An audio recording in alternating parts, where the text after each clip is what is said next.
Hey everybody, this is just a quick video in case you have a Miele brand washing machine and you're getting an F68 error. So first of all, what is this error, and second of all, can we get rid of it? So first of all, this error unfortunately is not one of the easier things to fix.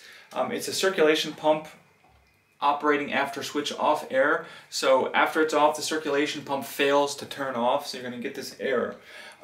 So that means somewhere in the electronics there is some kind of an error that's going to need to be, probably a piece that needs to be, a part that needs to be replaced.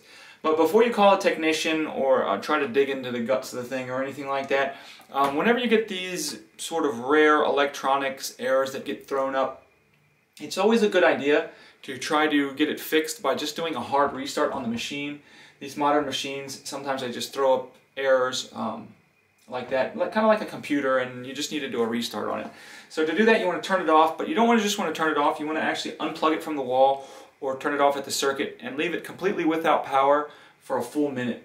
And after that minute's up, then you can turn it back on and see if that doesn't get rid of the error.